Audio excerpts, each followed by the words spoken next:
Hey, this is George G. Welcome to George G's Room of Rock.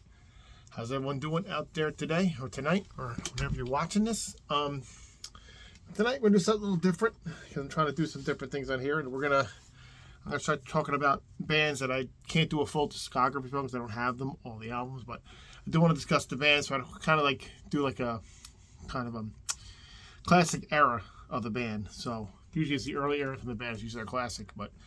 So we're gonna do that and start this off tonight with the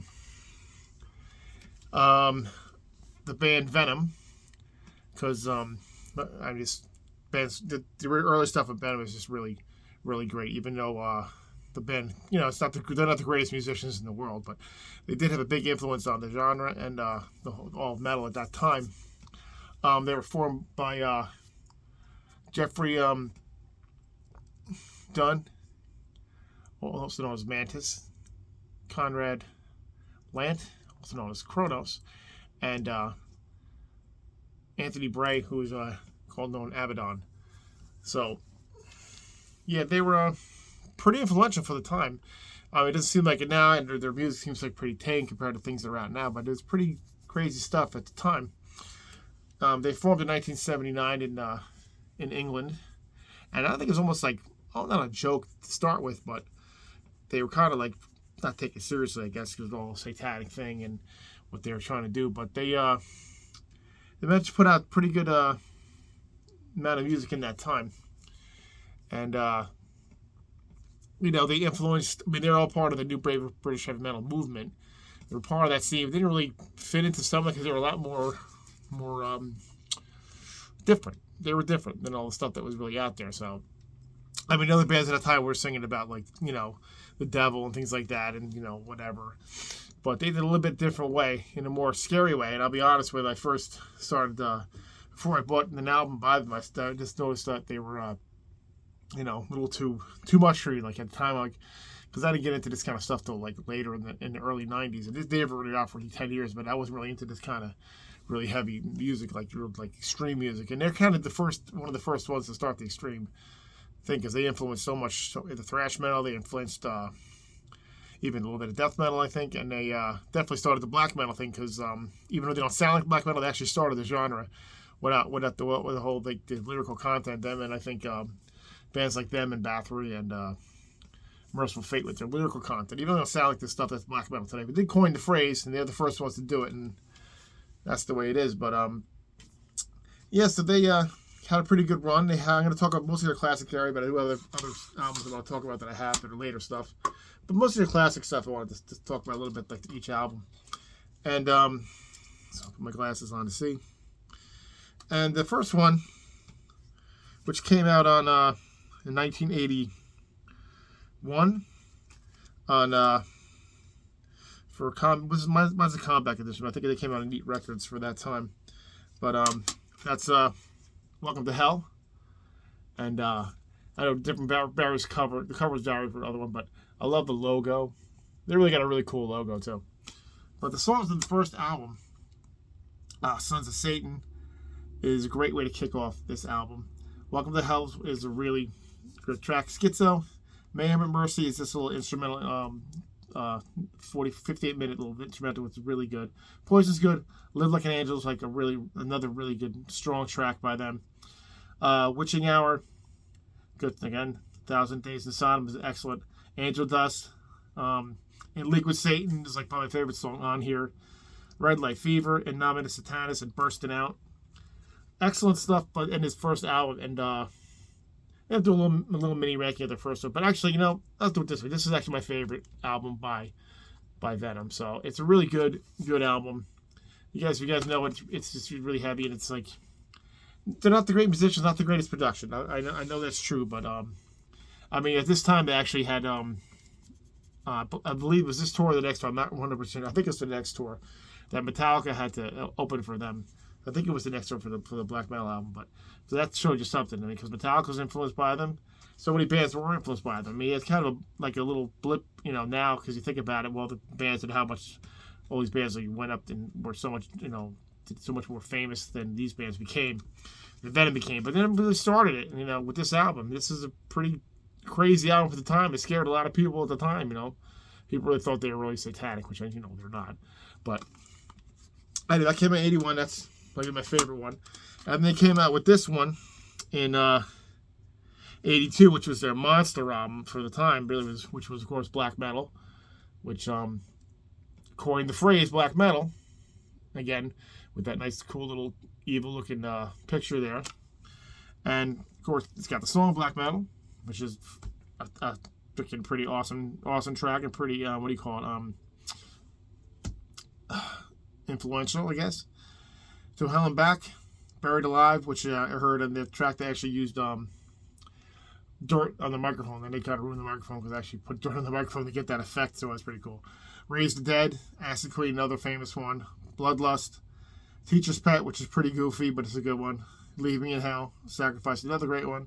Heaven's on Fire, and their most famous track is on this, which is Count as Bathory, which is another absolutely amazing song by them. I mean, I know they make fun of them because they don't like play well. You know, this I don't care. This is such a good album, and it doesn't matter how sloppy it could be to some people. It's a really good album. Die Hard, another good one. Don't Burn No Witches is one of my favorite songs on here. And then they have a little intro to At War with Satan, which is their next album.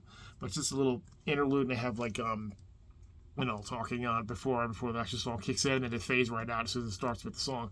But I always like that version, the way they did it with this, and it's a really good way to segue into the next album. But another classic album, Black Metal. You can't go wrong. You got to have, you know, some of these albums with if you're a metal guy.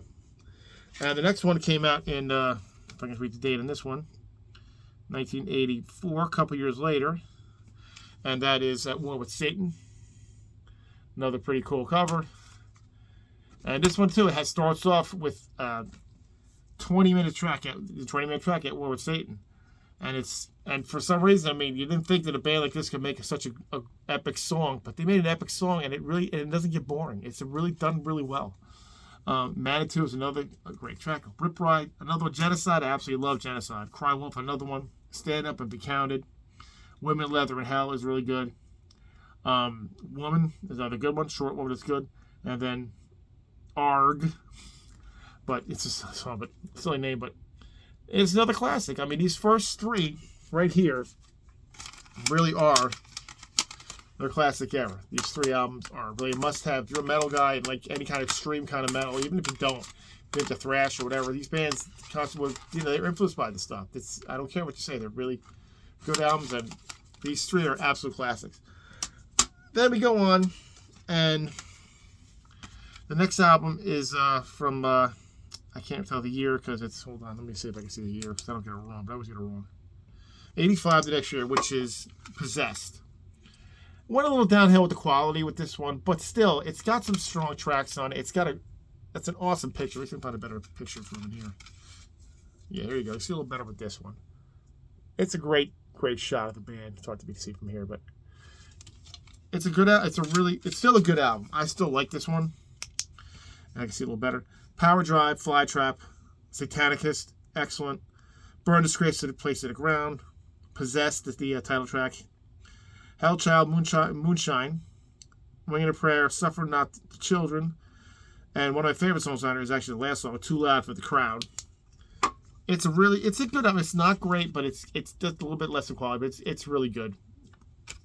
And this was actually the last one with Mantis at the time. He actually left the band after this, and they got a couple other players on this for the new one. Now the next album was I have a weird copy of this because the album was Calm Before the Storm, but mine's Metal Punk, which is the same album with a different name, different logo. Maybe they tried to sell more albums by calling it Metal Punk. I don't know. But this one has Kronos on it, Abaddon for drums, and it's got JC on guitars and Mike H on guitars. But this one's got some pretty good songs on it too. I mean, Black Christmas is a great song. The Chanting of the Priest, Under a Spell, Calm Before the Storm is very good. Deadline, Gypsy's very good. It's got some good songs on it. It's not as good as the other ones, but it's still not a bad album. It's got some strong tracks on it. I don't have anything with when after this album, Kronos left, and they brought in Tony Dolan, Demolition Man, for the next couple albums. I don't have any of their releases though. I was thinking of getting them, I just haven't gotten them, so I have nothing by them there. Then he comes back, and he came back in the band later on. I'll show you the ones I have that he came back in the band. And it was this was a reunion album that came out in, if I get the year correctly here, 1997, which was Cast in Stone, which is this one. And it's okay. It's not a bad album. I mean, not what you want for a comeback album, but it's got some good ones. The Evil One, Raised in Hell, All Devil's Eve, Destroyed and Damned. Trying to get that same vibe of this as before, but it's a more modern production. Again, not the greatest, but not a bad album. This one has some also has some re-recorded songs from their older days. But this is what they look like back then when they reunited. So, you know, don't look so evil there. They look more like, you know, I don't know. Except for, you know, the face that Kronos is making. But it's not a bad album. And then the next one to come back with is this one, which is Resurrection. This one's okay. It's all right. It's got some decent songs on it. Resurrection, Vengeance, War Against Christ, All There Is Fear. It's not bad. It's not the best one, but it's okay. And then after this, I think Mantis and left the band here too. And now it's just Conrad or Kronos championing the band.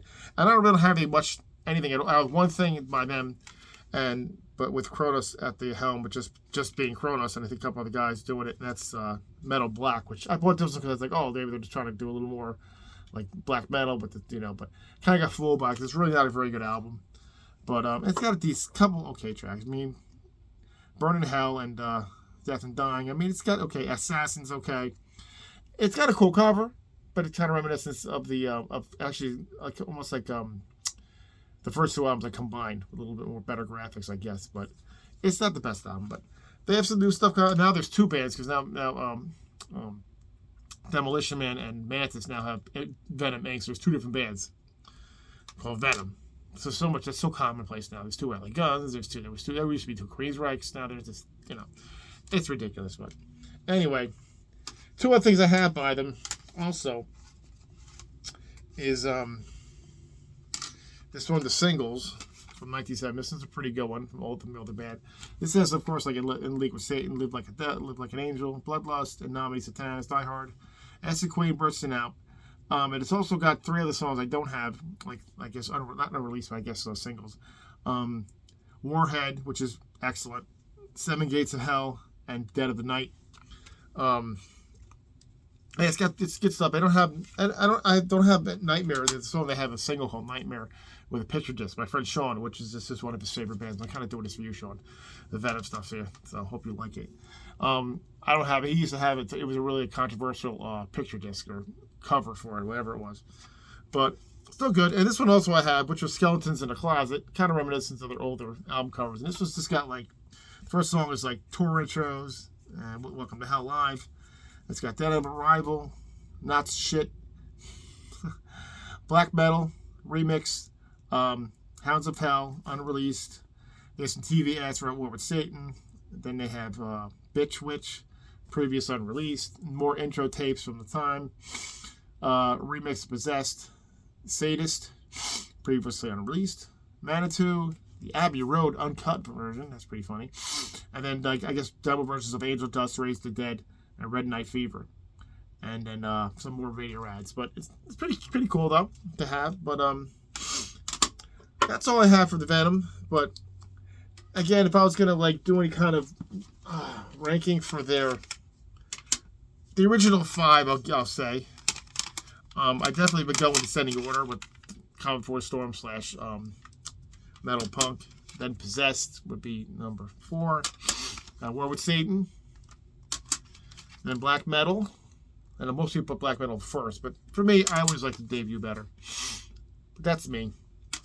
Yeah, so that's it. I'm trying to do a little bit of this with certain bands. I don't have the full discography, but still talk about the band. So anyway, that's it.